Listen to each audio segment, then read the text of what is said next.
السلام عليكم ورحمة الله وبركاته، ازيكم يا اخواتي عاملين ايه؟ يا رب تكونوا بخير، يا رب تكونوا بخير. لو اول مرة تشوفوا القناة بتاعتي انزلي دوسي على اللايك والاشتراك في القناة علشان يوصل لكم كل جديد، وان شاء الله الفيديو بتاعنا يعجبكم وتستفيدوا منه حتى لو بحاجة بسيطة. النهاردة انا عاملة اكل، يعني بصي يقضي 7 تنفار، وكمان ما يكملش ال200 جنيه، يعني مش هتصرف ال200 جنيه اصلا.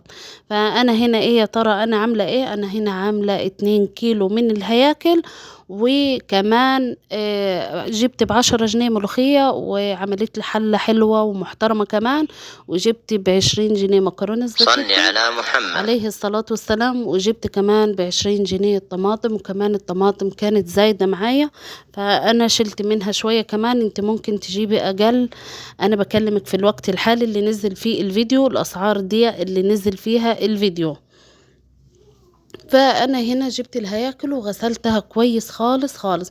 انا بحب الهياكل اغسلها، او ان كان فراخ او السمك او اي نوع من انواع اللحوم، فانا بغسلها كويس خالص، وبعدين بحطها في شوية دقيق. زي ما انتوا عارفين اللي متابع فيديوهاتي هيعرف ان انا بعمل الخطوة دي لازم. فبحط شوية دقيق وبحط شوية ملح وبسيبهم شوية عبال ما المية بتاعت الفراخ تغلي.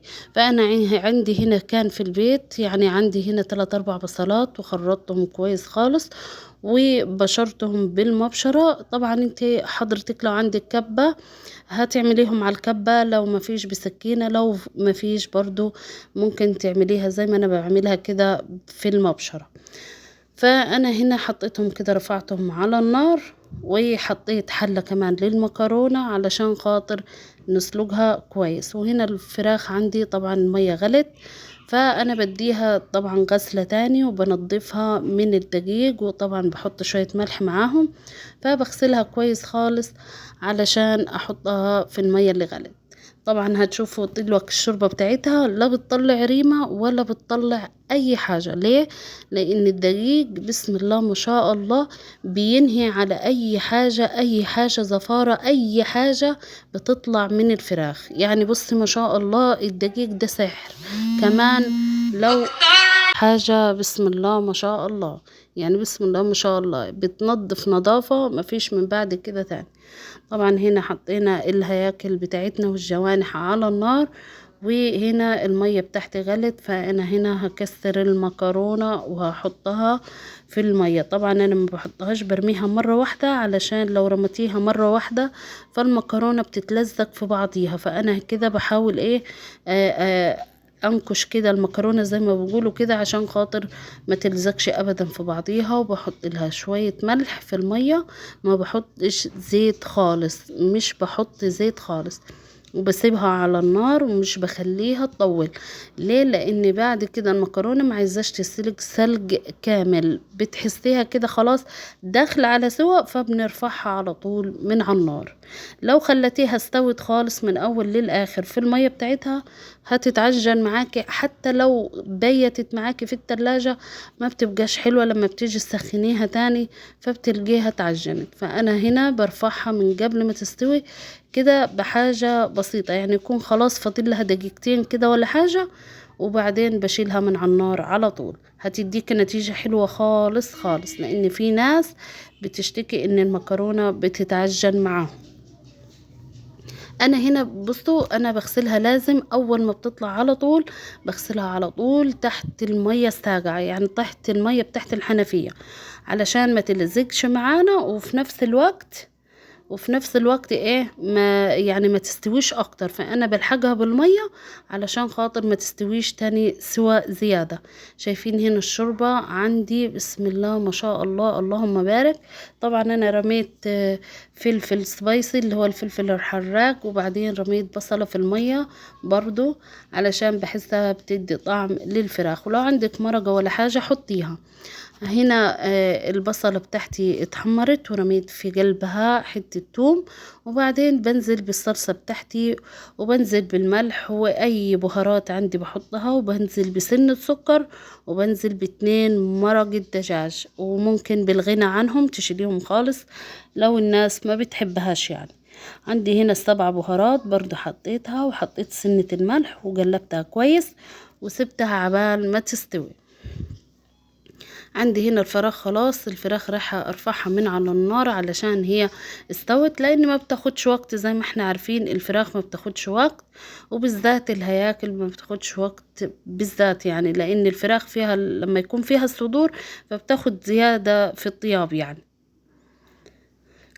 هنا خلصنا الفراخ ورفعتها كده خلاص من على الشوربة، وبعدين عندي هنا برش عليها هي صلي على محمد عليه الصلاة والسلام، بنزل عليها بسنة الملح. طبعا هنا بكرم الملوخية، انا بجيب عندي هنا مصفى، وزي ما انتوا شايفين كده بلف يدي فيها علشان تتنعم عندي بزيادة، وبيطلع فيها كده زي ايه، زي عود او حاجات زي كده، فدي بتترمي.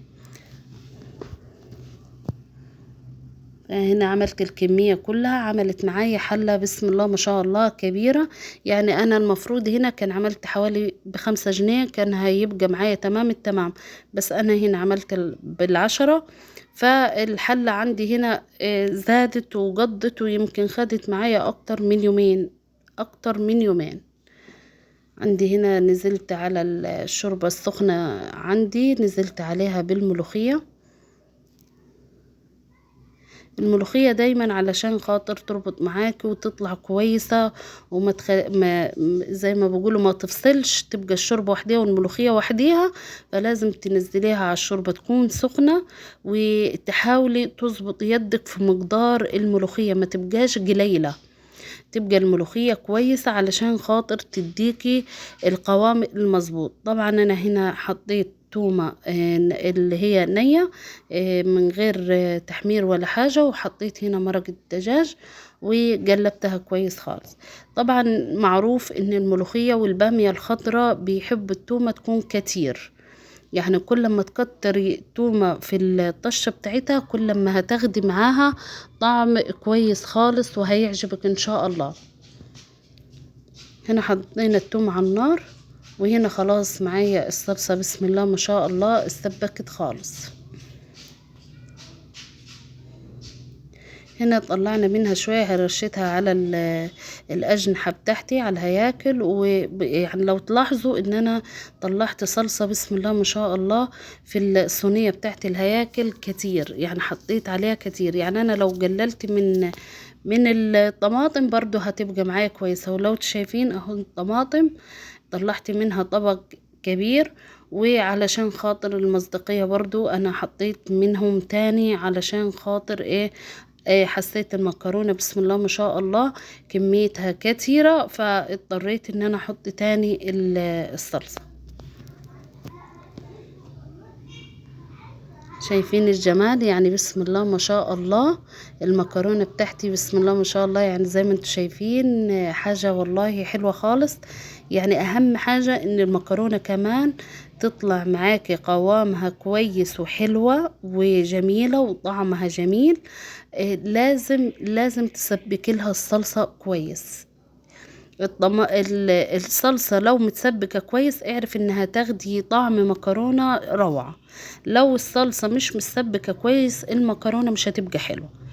عندي هنا طشيت الملوخية، شايفين الحلة بسم الله ما شاء الله كبيرة خالص، يعني تقضي كذا فرد، يعني كذا فرد الأكلة دي، يعني مش هتكمل معاكي 200 جنيه، وهتتعشي هتتغدي وهتتعشي وهيفضل معاك لتاني يوم كمان، لان الكمية بسم الله ما شاء الله زي ما انتم شايفين. هنا حمرت الهياكل،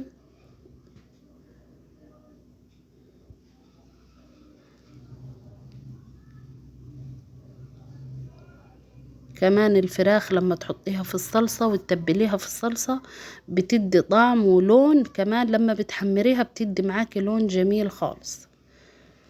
شايفين المكرونة لو تلاحظوا ان هي مليانة صلصة، يعني فيها صلصة بالزيادة، لان انا معايا عيالي وكده بيحبوا المكرونة فيها صلصة كتير.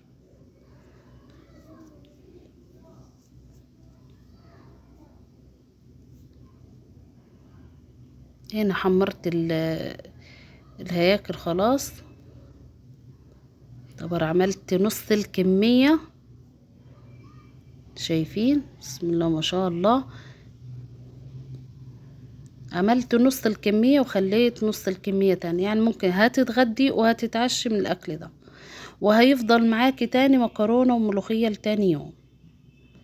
يعني ممكن تمشي معاها جنبيها اي حاجة، بس انا بقولك ان الاكلة دي ما شاء الله والله ومش مكلفة خالص، وهتقضي معاك الغرض لو في اخر الشهر او الميزانية مخسعة شوية، فالاكلة دي هتنفع معاك خالص. فين التحية؟ صل على ما شاء محمد. الله عليه افضل الصلاة والسلام.